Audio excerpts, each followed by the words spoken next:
El tema anterior que estuvimos tratando el lunes pasado sobre esta serie de temas que hemos encontrado allí en el libro de Proverbios, que en realidad contiene una gran cantidad de enseñanzas, aborda diferentes tópicos, en realidad es el libro de la sabiduría por excelencia, no hay duda de eso. Y el lunes pasado, como le contaba, estuvimos hablando acerca de la familia, pero nos enfocamos de una manera más restringida, se puede decir, a lo que es el tema del matrimonio, ¿ya? Pero ciertamente la familia es mucho más que matrimonio. Hay un segundo tema que también plantea el libro de Proverbios, que es el tema de la crianza o la relación entre padres e hijos. Y precisamente de eso quisiera que hablemos también esta mañana, no sin antes hacer un breve resumen de lo que vimos la vez anterior, especialmente pensando en aquellos que no tuvieron la posibilidad de escucharnos la semana pasada. Sobre el tema del matrimonio, dijimos que lejos de la represión que ha hecho la religión en cuanto a la sexualidad, la Biblia y particularmente el libro de Proverbios habla con mucha naturalidad acerca de este tema, del placer legítimo del matrimonio como una gracia divina y como una necesidad humana, como un pacto de fidelidad. También habla de los problemas que generalmente alcanzan tanto al hombre como a la mujer y que desembocan en conflictos para el matrimonio. Por lo tanto, la Biblia también previene con relación a estas cosas. En el caso del varón, la tentación hacia la infidelidad, de mirar a otras mujeres. Y en el caso de la mujer, esa tendencia de pronto, ¿no es cierto?, de generar rencilla, de estar de pronto tan dispuestas a la conflictividad, lo que empieza, ¿no es cierto?, a socavar en muchos casos al matrimonio en sí. Por cierto, aquí nos está sentando una ley. La ley de Moisés ya estaba escrita cuando se escribió el libro de Proverbios y por supuesto también habla acerca de este tema. Lo que se hace aquí es un análisis sabio, por supuesto, de la realidad y de cómo poner en práctica la ley de Dios en relación a estos temas. Por cierto, puede haber mujeres infieles también, pueden haber hombres rencillosos también, porque la palabra rencilla es la que usa Proverbios para referirse a la mujer conflictiva, y puede haber muchos otros problemas también. Pero el sabio aconseja sobre cosas que son fundamentales y que son más evidentes y recurrentes. Eso es lo que hace el libro de Proverbios. Ahora, como les decía, vamos a ver aquellos pasajes que hablan de las responsabilidades que tienen los padres respecto a los hijos, es decir, la relación y la obligación entre padres e hijos, por lo cual comenzaremos leyendo un pasaje que habla acerca de la educación. Fíjese qué interesante es esta palabra, la palabra educación. Proverbios 23, voy a dar lectura desde los versículos 12 al 16. Dice: aplica tu corazón a la enseñanza y tus oídos a las palabras de sabiduría. No rehúses corregir al muchacho, porque si lo castigas con vara no morirá. Lo castigarás con vara y librarás su alma del Seol. Hijo mío, si tu corazón fuere sabio, también a mí se me alegrará el corazón. Mis entrañas también se alegrarán cuando tus labios hablaren cosas rectas. Fíjense que antes de hablar de lo que hay que hacer con el hijo, aconseja el verso 12 diciendo: aplica tu corazón a la enseñanza, aplica tus oídos a las palabras de sabiduría. Son palabras aplicables no a los hijos, sino a los padres, porque son los padres los que deben establecer las pautas que gobiernan la casa. Los padres, me refiero a ambos, padre y madre, son los que deben enseñar a los hijos. Esa es su responsabilidad solemne delante de Dios. Bueno, quizás digas, esto es una verdad muy obvia, pero fíjate que no es tan así.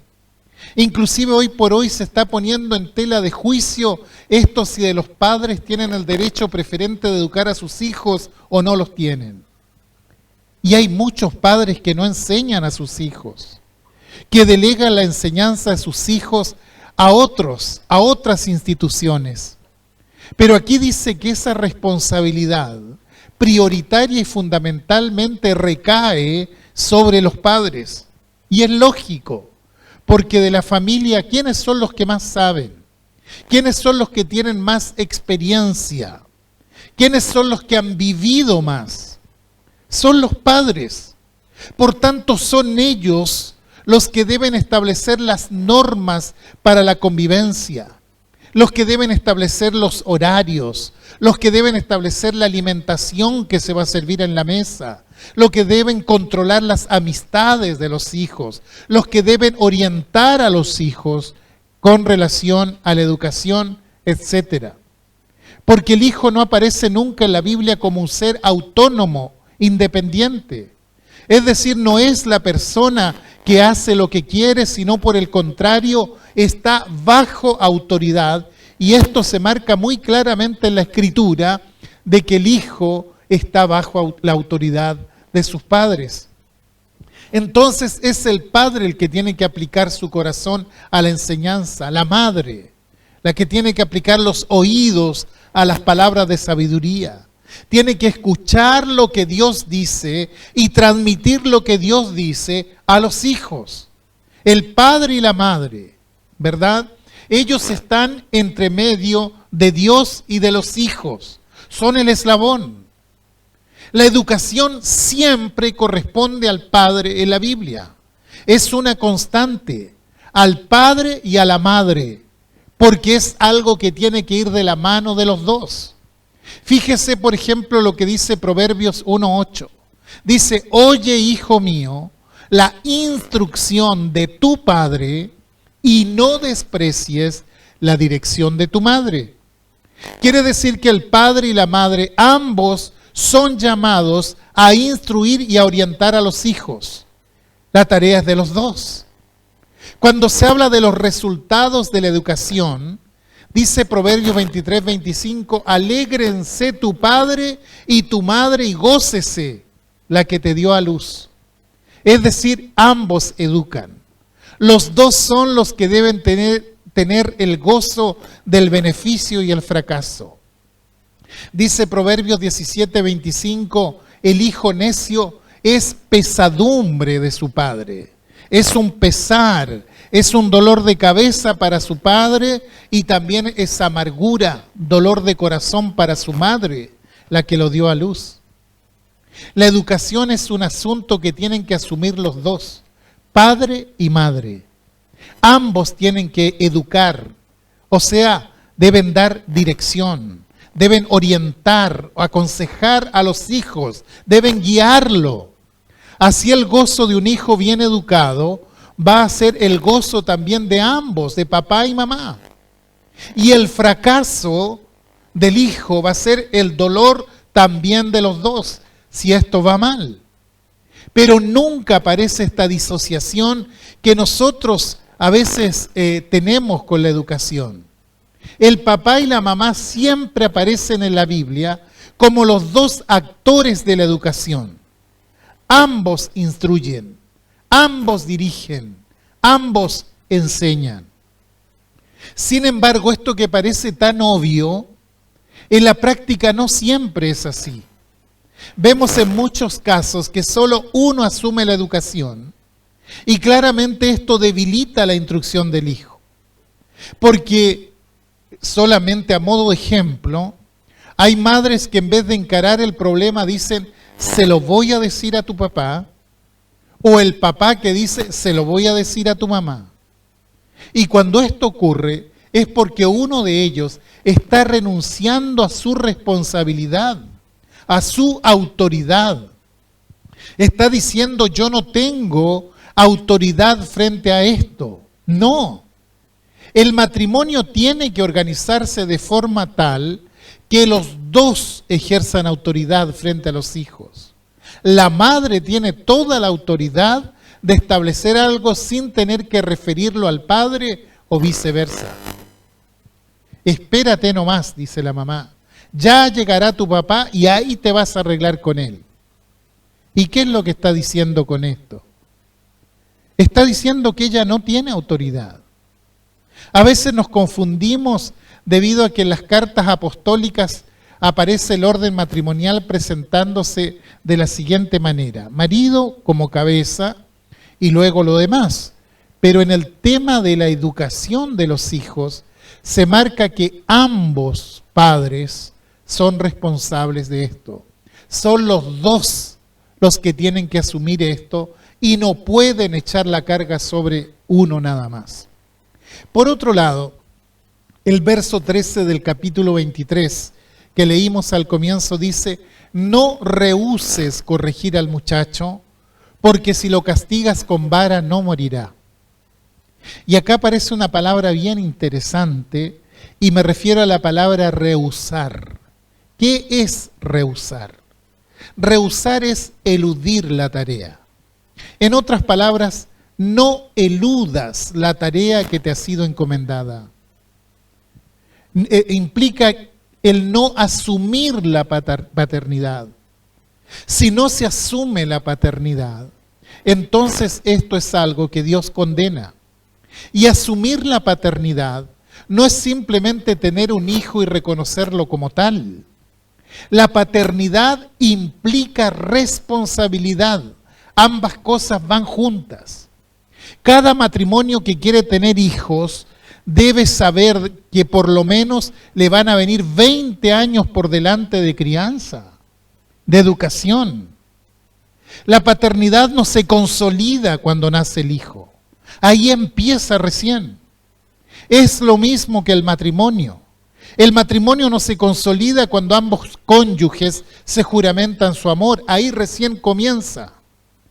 Cuando nace el bebé, entonces empieza la gran tarea de la paternidad, un arduo y largo trabajo.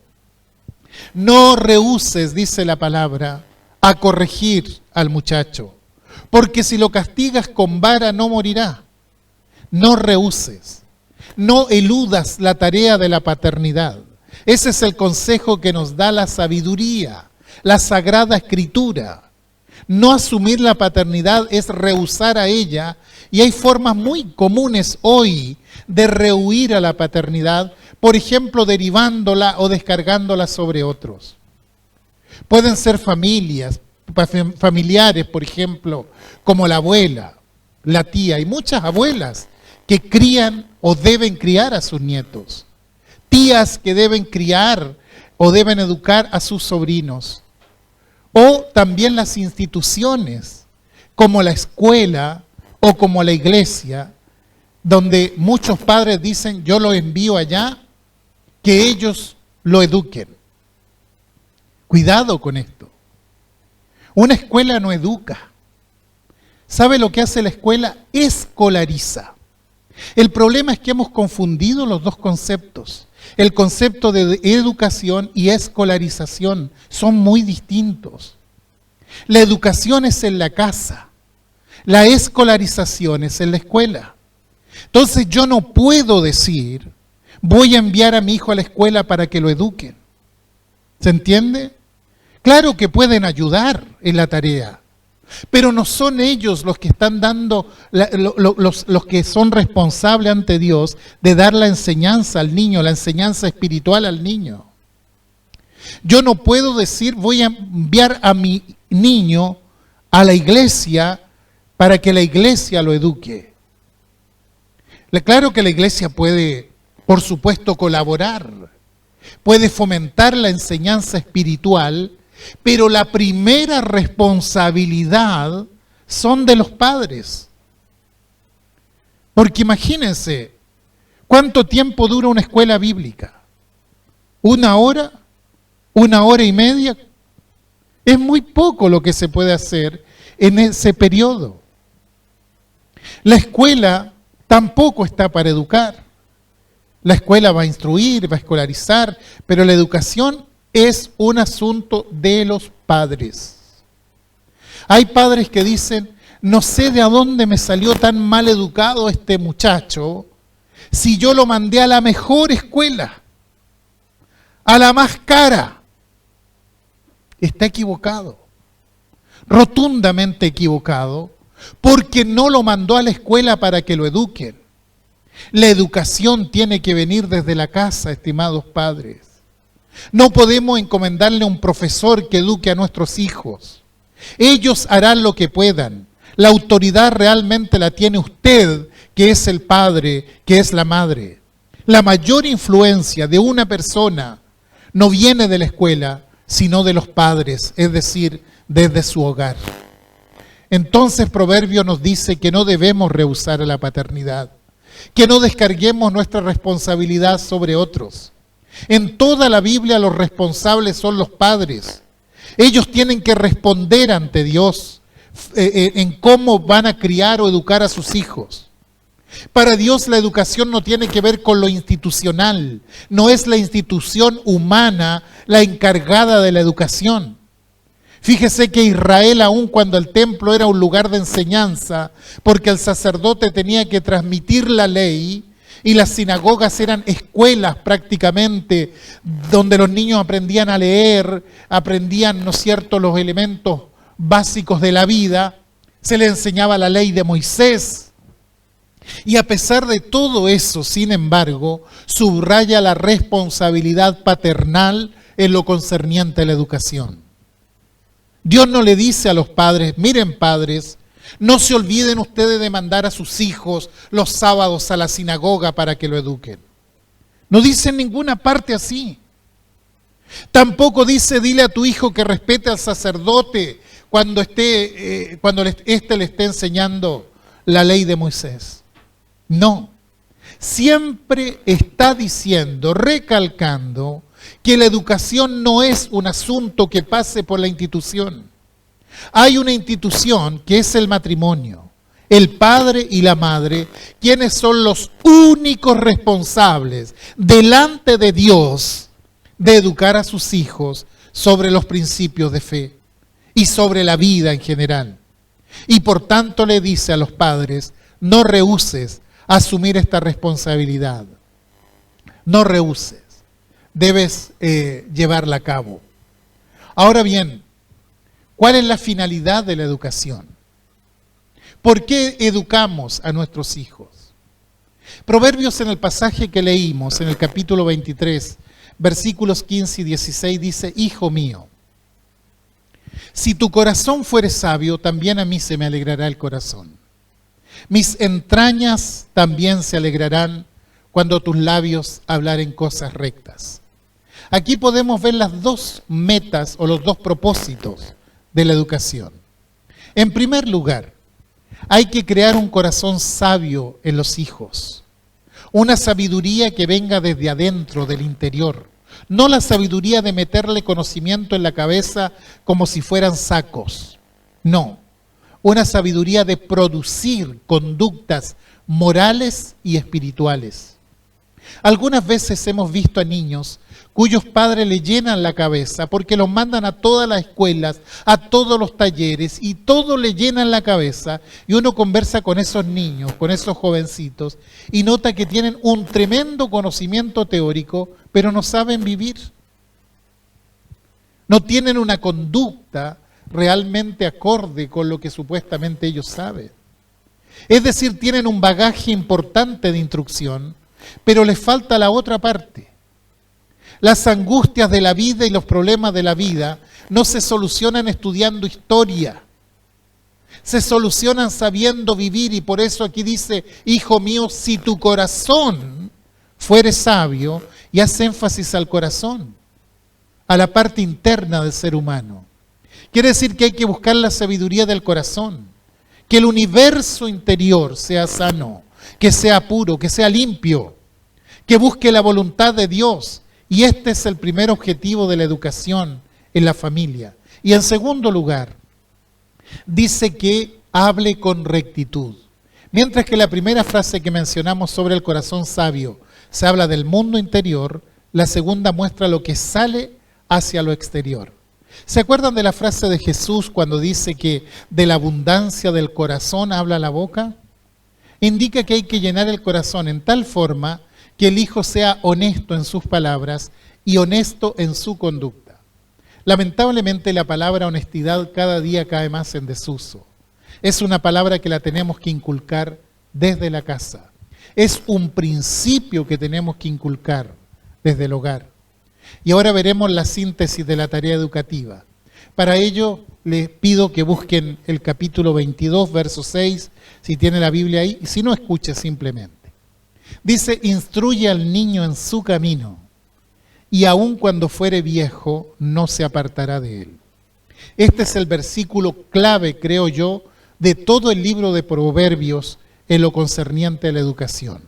Dice dos cosas. Uno, la responsabilidad que tenemos de educar a nuestros hijos en la primera etapa de sus vidas. Instruye. Y dos, muestra cuáles son los resultados de una buena educación.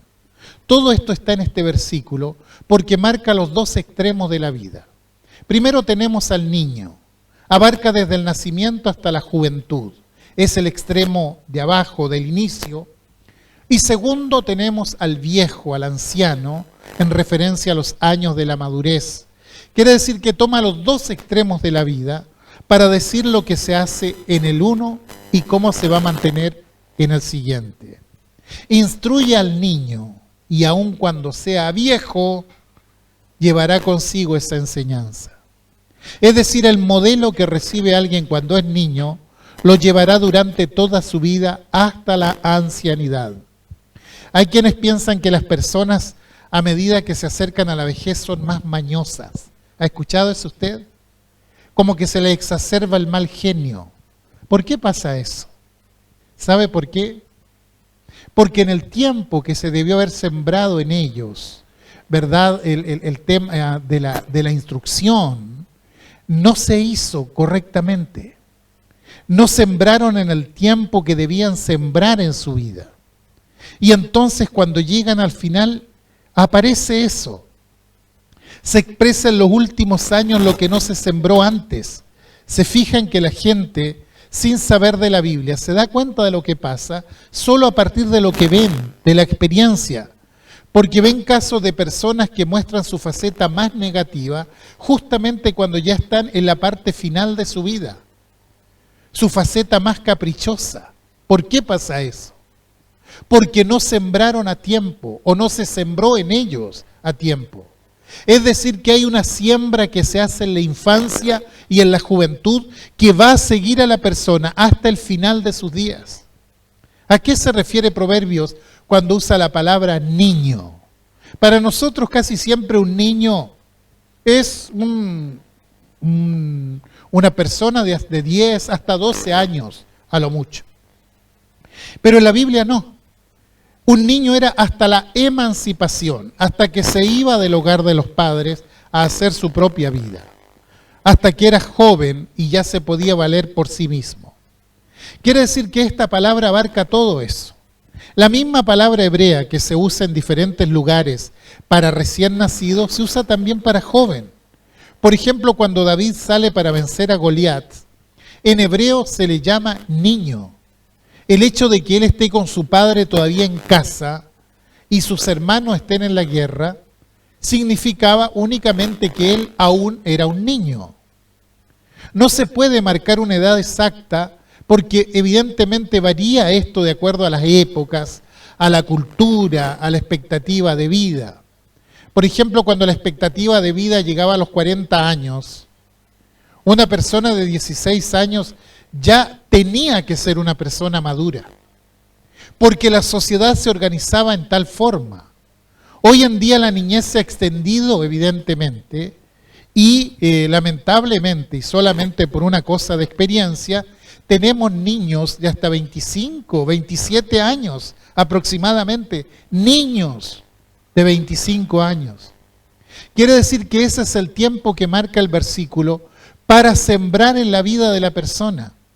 Y cuando habla de camino, se refiere a la boca del camino, al inicio, donde comienza el camino. Es decir, el tema no pasa por acompañar durante toda la vida, sino orientar sobre cuál camino se debe seguir. Cuando voy a un lugar que no conozco, pregunto a alguien que sabe cómo puedo llegar a tal parte. Rara vez la persona me acompaña al lugar, pero sin embargo me da las indicaciones, cómo puedo llegar. Me está indicando el principio del camino. Me dice, usted está acá, bueno, siga por acá y doble en tal lugar, camine 2 o 3 cuadras y entonces va a llegar. La palabra que se usa acá en hebreo es el comienzo del camino. Instruye al niño en el comienzo de su camino. Oriéntale en lo que será su vida para que llegue a un buen final. Por acá es donde tienes que ir. Estos son los valores que debes consagrar. Es tarea de los padres en ese momento. No es tomarlo de la mano y llevarlo durante todo el camino, sino ponerlo en el lugar de largada para que él pueda moverse correctamente. La palabra instruye aparece solamente 5 veces en el Antiguo Testamento e incluye 2 ideas, la de entrenar y la de dedicar. Se usa para lo que se dedica a Dios y se usa para entrenamiento a la persona, ambas cosas. Si nosotros tomamos esas 2 acepciones que tiene la palabra y las juntamos, tenemos que decir que lo que nos está diciendo Proverbios es que debemos instruir a nuestros hijos, es decir, entrenarlos, formarlos, orientarlos y darles las herramientas para eso. Pero además hay que dedicarlos, es decir, cada hijo debe ser una ofrenda que se le hace a Dios. Estas 2 cosas están metidas en la idea del pasaje. Espero no haberles confundido con todo esto, sino la idea es todo lo contrario, aclarar lo que está hablando la Escritura. A veces cuando se usan términos hebreos cuesta llegar como al sentido total de la palabra, pero eventualmente hay cosas tan interesantes que uno busca el significado del original porque el concepto es mucho más amplio que la palabra traducida a nuestro idioma. Quiere decir entonces que la tarea fundamental es encaminar al hijo. El capítulo 4, verso 11 de Proverbios dice, por el camino de la sabiduría te he encaminado y por veredas derechas te he hecho andar. Y después se habla de las herramientas de la educación. El pasaje que leímos al inicio se enmarca en una de las herramientas de la educación. El verso 14, capítulo 23, habla de la vara. Y esto aparece varias veces en el libro de Proverbios. Por ejemplo, el capítulo 29, verso 15 dice, la vara y la corrección dan sabiduría, mas el muchacho consentido avergonzará a su madre. Ahora seguramente ustedes han escuchado este planteamiento de la psicopedagogía que dice que a los niños no hay que castigarlos físicamente. Bueno, aquí cada padre debe decidir si elige obedecer a Dios o al psicopedagogo. Porque Dios dice que el castigo físico forma parte de la educación. Pero cuidado, cuidado. El castigo no es para descargar los nervios transformándolo en una agresión airada. De eso no habla la Escritura. Pero sí de corregirlo infligiendo un cierto dolor físico soportable, con amor, sobre todo los primeros años de la vida. ¿Por qué los primeros años de vida? Porque todavía no se puede razonar con ese niño. Entonces sabe que hay ciertos elementos que le va a producir dolor físico y por ende aprenderá a guardar la compostura frente a ciertas circunstancias. Y yo lamento que la Biblia discrepe con la psicopedagogía.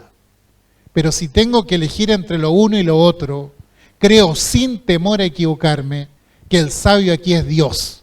Y esto es lo que enseña la palabra de Dios. Varias veces dice que hay que castigar con vara, la vara de la corrección, la llaman algunos. ¿Por qué? Porque las familias hebreas en tiempo de crianza tenían una varita, una varillita en casa.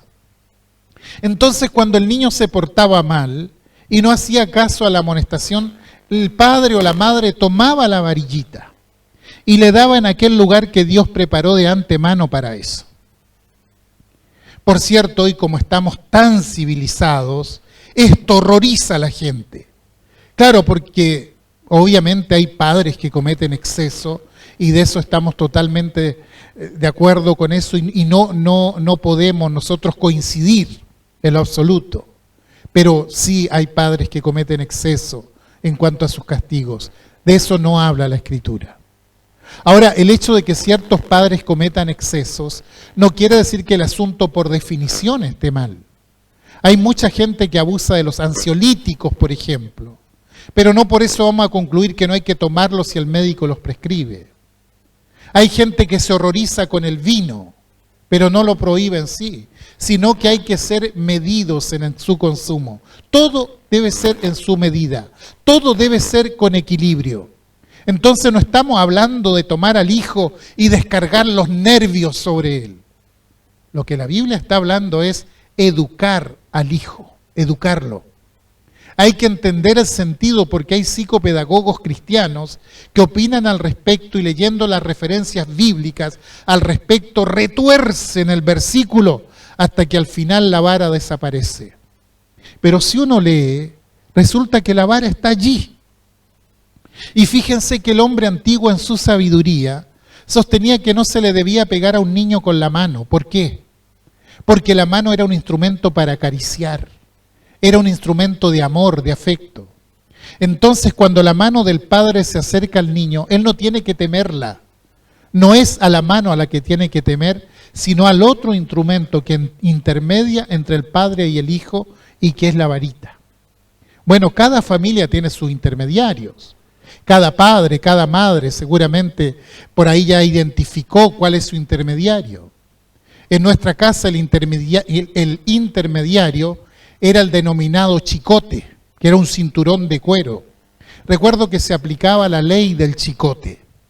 La ley decía el que quiere chicote, chicote va a tener. Y muchas veces ni se usaba. Había que mostrarlo únicamente. Pero si alguien no aceptaba la ley de los padres, entonces debía someterse a la ley del chicote. Era una forma de marcarle límites. Y en la educación es marcar límites. Corrige a tu hijo, dice la palabra de Dios. Corrige a tu hijo y te dará descanso. Corregir es enmendar lo que está errado y castigar. Dios no prohíbe el castigo físico, por supuesto. Él no aprueba de ninguna manera el exceso.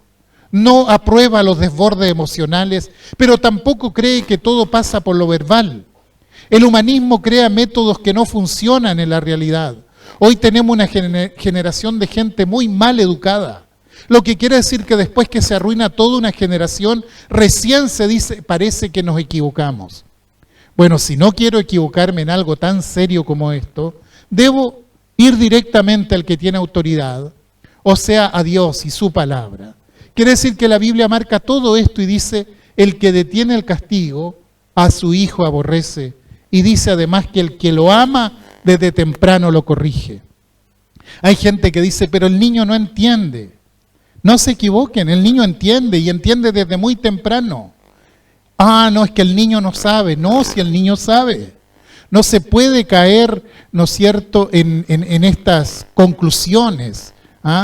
En el caso de la madre que no castigó a su hijo por llevarse un juguete que no era suyo, porque el niño, no, según ella, no tenía sentido de propiedad. Claro que tiene. Porque si otro niño intenta sacarle uno de sus juguetes, él va a gritar y va a decir, es mío. Quiere decir que sabe perfectamente lo que es la propiedad. Sabe lo que es suyo y lo que es del otro. Entonces, si yo como padre no empiezo a marcar los límites desde allí, si no empiezo a marcar los límites, él va a empezar a mandar.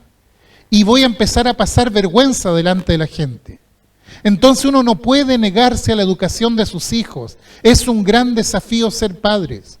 Los niños pueden llegar a ser tremendamente manipuladores. Por eso hay que pedir a Dios, quien es nuestro Padre con mayúscula, que nos ayude para llevar a cabo esta gran tarea de orientar a nuestros hijos por este abrupto camino que se llama vida. Hay que saber imponer disciplina desde muy temprano, como dice la Biblia. Se refiere a la infancia. Castiga a tu hijo en tanto que hay esperanza, porque hay un momento en que ya se pierde la esperanza. El castigo probablemente llegó, pero llegó demasiado tarde. Por eso dice, mientras hay esperanza. Quiere decir que hay un momento apto para la corrección y el castigo. Dice Proverbios que la necedad está ligada al corazón del muchacho, pero la vara y la corrección lo alejará de esa necedad. Quiere decir que esto forma parte de la educación. Educar con estas herramientas es prueba de amor y preocupación por el futuro de los hijos. Estos son los consejos que da Proverbios. Podemos complementar esto con toda la Escritura. La Escritura en este sentido no se contradice. Siempre está hablando sobre lo mismo y siempre la orientación que da va hacia el mismo lado. No es tan compleja la educación de los hijos tal y como aparece en la Biblia. Hay pocas normas, pero las que hay son taxativas. Si usted la cumple, la educación funcionará. Si usted no la cumple, la educación simplemente no funcionará.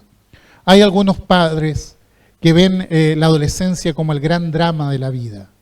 Pero si usted se ajusta al principio bíblico, verá que la adolescencia tiene sus problemas, pero no es el gran drama de la vida.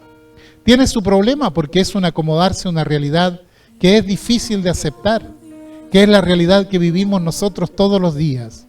Pero no es un drama, sino uno, si uno se ajusta realmente a lo que Dios ha dicho. Si uno se pone en acuerdo a los principios de Dios, verá que todo eso es absolutamente solucionable por medio de la gracia y la dirección de Él.